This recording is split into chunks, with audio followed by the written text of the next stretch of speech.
नमस्कार. मी भाग्यश्री पाठक. मार्केट आणि मी हा सोप्या मराठीतून शेअर मार्केट समजावून सांगण्याचा माझा एक उपक्रम आहे. कालच्या व्हिडिओच्या वेळेला असं झालं की मी एंजल वन तेजीमध्ये राहील असं दिलं होतं आणि जस्ट व्हिडिओ करून झाल्यानंतर एंजल वनचा डेटा आला, त्यामुळे तो शेअर तुफान पडला. तर तुम्ही एक करत जा की जेव्हा तुम्ही ट्रेड घेता तेव्हा पुन्हा एकदा त्याच्यात काही बातमी व्हिडिओ दिल्यानंतर आली आहे का हे मात्र चेक करत जा, नाहीतर मग तुमचं नुकसान होतं आणि त्याला मला पण काही करता येत नाही. दुसरं, काल कोणी मला नाही माहिती पण विचारलं होतं की फॉरेन इन्व्हेस्टर्सची विक्री असते, त्या मानाने डिसेंबरमध्ये डल सीझन असतो, तर ही इन्व्हेस्ट करण्यासाठी योग्य वेळ आहे का? तर इन्व्हेस्ट कधी करावं, कुठल्या शेअरमध्ये करावं, हे सगळं मी मार्केटचा श्रीगणेशामध्ये दिलेलं आहे की ह्या वेळेला ट्रेडिंगसाठी तुम्हाला काहीसा स्वस्त शेअर मिळू शकतो. इन्व्हेस्टिंगसाठी तुम्हाला स्वस्तातही मिळायला पाहिजे, कारण इन्व्हेस्टमेंट म्हणजे तुम्ही 5 वर्ष किंवा त्यापेक्षा अधिक काळ थांबत असता. मग तो तेवढ्या क्वालिटीचा पण शेअर असला पाहिजे, तो स्वस्तात पण मिळायला पाहिजे. त्यामुळे इन्व्हेस्टमेंट नेहमी होऊ शकत नाही. होतं ते ट्रेडिंगमध्ये तुम्ही 10%, 12% अशी अपेक्षा करता रिटर्नची, पण इन्व्हेस्टमेंटला तेच 10 ते 12% रिटर्न तुम्ही CAGR म्हणजे कंपाऊंडिंग ॲव्हरेज ग्रोथ रिटर्न अपेक्षित करता, म्हणजे दरवर्षी 12% अशी तुमची इन्व्हेस्टमेंटसाठी अपेक्षा असते. त्यामुळे तेवढा तो शेअर चांगला असला पाहिजे. तर सगळं मी त्या इन्व्हेस्टमेंटच्या व्हिडिओमध्ये दिलं आहे, ते तुम्ही जरूर पहा. आणि तिसरी गोष्ट मला सुचवली आहे की तुम्ही ग्रीन शू ऑप्शनवर एक व्हिडिओ करा. व्हिडिओ करणे एवढा तो विषय मोठा नाही आहे. ग्रीन शू ऑप्शन म्हणजे काय, तर एक अंडररायटर असतो, म्हणजे तुमचे जे शेअर विकायला काढले तुम्ही IPOमध्ये, FPOमध्ये, ते शेअर जर विकले गेले नाहीत तर खरेदी करण्याची जबाबदारी तो घेतो. पण त्याचबरोबर मागणी खूप आली तर ठरलेल्यापेक्षा जादा शेअर विकण्यासाठी जी प्रोव्हिजन केली जाते, जी तरतूद केली जाते, त्याला आपण ग्रीन शू ऑप्शन म्हणतो. म्हणजे आम्हाला 40 लाख शेअर विकायचे, पण मागणी 4पट 5पट आलेली आहे शेअरसाठी, तर आम्ही आणखीन 6 लाख शेअर विकू. आता हे जे 6 लाख शेअर आहेत ते ग्रीन शू ऑप्शनच्या प्रोव्हिजनमध्ये जातात. मागणी जास्त आली तर आम्ही जास्ती शेअर विकण्याचा जो ऑप्शन आहे तो ठेवला आहे, म्हणजे त्याचा ठराव केलेला आहे, असं आपण ग्रीन शू ऑप्शनमध्ये सांगत असतो. त्याच्यावर वेगळा व्हिडिओ करण्याइतका ती गोष्ट मोठी नाही. तर अमेरिकेमध्ये काय झालं ते बघूया. अमेरिकेमध्ये डेटा मिळत नव्हता कारण शटडाऊन झालं होतं. तर प्रायव्हेट एजन्सीकडून आता डेटा आला आहे.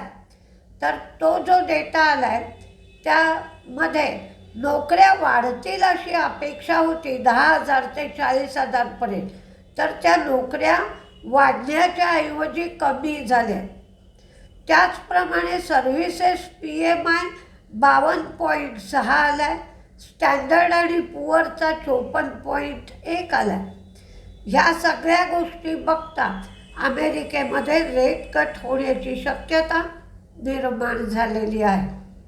जपानचं बॉन्ड यील्ड 3.43 एवढ्या लेव्हलवर आलं आहे. ही काही चांगली गोष्ट नाही. फॉरेन इन्व्हेस्टर्सची विक्रीच आहे आणि डोमेस्टिक इन्व्हेस्टर्सची खरेदी आहे. फॉरेन इन्व्हेस्टर्सची विक्री 3,200 कोटी, तर डोमेस्टिक इन्व्हेस्टर्सची खरेदी 4,730 कोटींची आहे. क्रूड 62.87 आहे. क्रूड 62 ते 63 या घरामध्ये फिरतं आहे. काही बातम्या बघूया. इंडिगोच्या फ्लाईट्स चेंज होणं, इंडिगोच्या फ्लाईट्स खराब होणं याच्या सारख्या तक्रारी येऊ लागल्या आहेत. आजसुद्धा इंडिगोची 200 ते 250 उड्डाणं रद्द करण्यात आली आहेत. त्यामुळे त्यांना एअरपोर्ट अथॉरिटीने वॉर्निंग नोटीस दिली आहे. हे लक्षात घेतलं पाहिजे. काल JSW स्टीलनी जपानच्या JFE स्टीलबरोबर जॉईंट व्हेंचर केलं. ते काही फारसं मार्केटला पटलं नाही, म्हणून JSW स्टीलचा शेअर काल पडला होता. पण इन्व्हेस्टर मीटमध्ये किंवा झालेल्या मीटिंगमध्ये त्यांनी सांगितलं की भूषण पॉवर आणि स्टीलची ओरिसा फॅसिलिटी जी आहे त्याच्या बाबतीत आम्ही 50-50 अशी पार्टनरशिप केलेली आहे आणि हे जॉईंट व्हेंचर 15,750 कोटींचं केलं आहे. तर बरंच स्पष्टीकरण मॅनेजमेंटनी दिलं. तर आज काय होतं आहे ते आपण बघूया. BEML बंगलोर मेट्रो रेल कॉर्पोरेशनकडून 414 कोटींची ऑर्डर मिळाली आहे. काल NBCCला 665 कोटींच्या ऑर्डर मिळाल्या आहेत आणि JK सिमेंटनी पन्ना प्लांट बिहार याचं कमिशनिंग केलं आहे.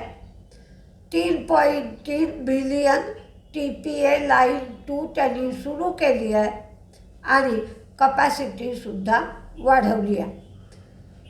काल रुपयाचं आणखीन अवमूल्यन झालं, म्हणजे 90.29च्या लेव्हलपर्यंत रुपये गेला. पण याच्या बाबतीत कुठल्याही प्रकारची ॲक्शन सध्या RBI घेत नाही आहे. कारण जे टॅरिफ लावले त्या टॅरिफचा भार निर्यातदारांना सोसावा लागतो आहे.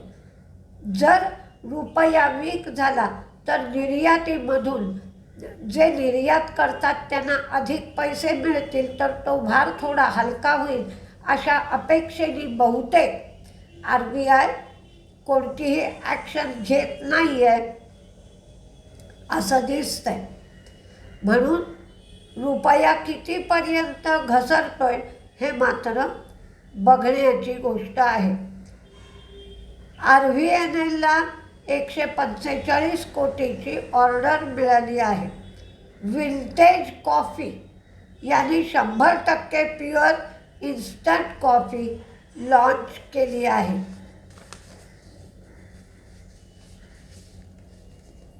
तर कुठल्या कुठल्या बातम्या आहेत त्या आपण बघूया. एशियन ग्रॅनिटो त्यांनी ॲलोमॅक्स स्टीलमध्ये ते 26% स्टेक घेणार आहेत असं त्यांनी कळवलं आहे. एरिस लाईफ पुढील 3 क्वार्टरमध्ये 300 ते 400 कोटी ते कॅपेक्स करणार आहेत. त्यामुळे त्यांचा EPS वाढू शकतो. वेबसॉन 1.2 गिगावॅटवरनं 5.2 गिगावॅट सोलर सेल कपॅसिटी ते करणार आहेत आणि मॉड्यूल कपॅसिटीसुद्धा ते वाढवणार आहेत आणि 2028पर्यंत कपॅसिटी वाढेल ती 50% CAGR कपॅसिटी त्यांची वाढू शकेल. IEX हा 2-3 दिवस वाढतोय कारण त्यांची IEX गॅसच्या संबंधात नवीन IPO येण्याची शक्यता आहे म्हणून. आणि त्यांनी जो डेटा दिला आहे आज, त्या डेट्यानुसार इलेक्ट्रिसिटी ट्रेड व्हॉल्यूम त्यांचे 17% वाढलेत आणि रिअल टाईम व्हॉल्यूम 40% वाढलेत. त्यामुळे 2-3 दिवस IEXमध्ये थोडी हालचाल दिसते आहे. ट्रान्स रेल गुडरीच लॉजिस्टिक्सनी केलेला दावा NCLTने फेटाळला आहे. त्यामुळं ट्रान्स रेलच्या बाजूनी याचा निकाल लागला आहे. बेस्ट ॲग्रोलाईफ हे एकास 10 म्हणजे एका शेअरचे 10 शेअर होतील असं स्प्लिट करणार आहेत आणि 2 शेअरला 1 शेअर बोनस देणार आहे. शेअरचं नाव आहे बेस्ट ॲग्रोलाईफ. सिटी युनियन बँक त्यांनी बंगलोरला नवीन शाखा उघडली आहे.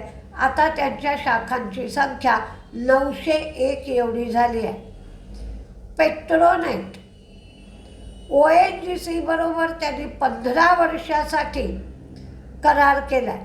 तो करार कशासाठी? तर इथेन अनलोडिंग, स्टोरेज, हँडलिंग सर्व्हिसेससाठी एक बाइंडिंग टर्म शीट केली आहे त्यांनी 15 वर्षासाठी. हिकलच्या शेअरमध्ये काल तेजी होती.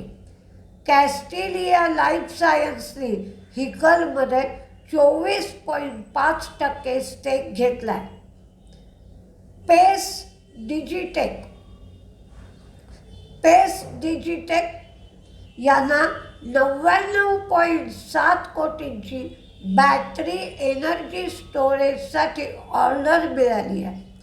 बुक्का प्रोटीन यांना 474 कोटींची ऑर्डर बंगलोर सॉलिड वेस्ट मॅनेजमेंटकडून मिळाली.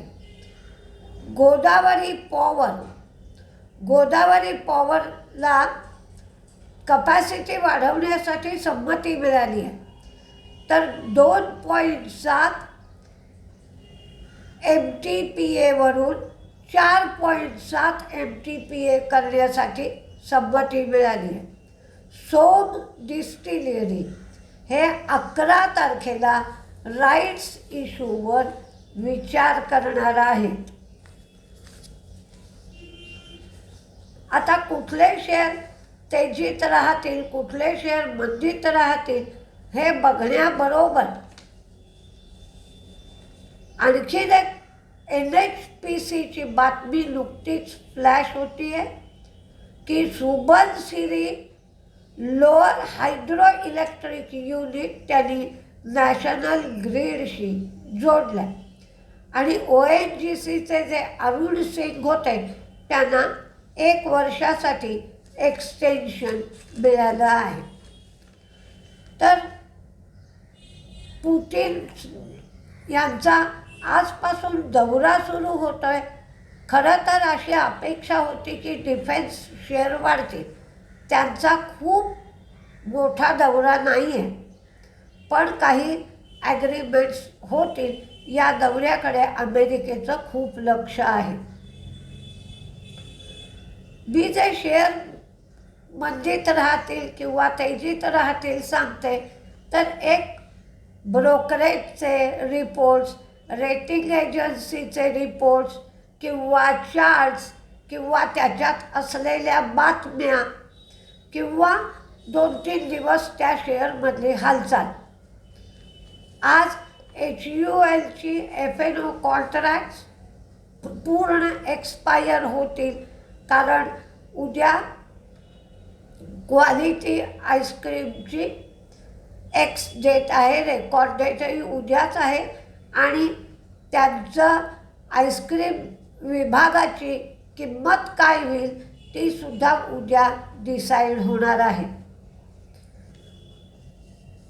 पहिले तेजीतले पाहूया.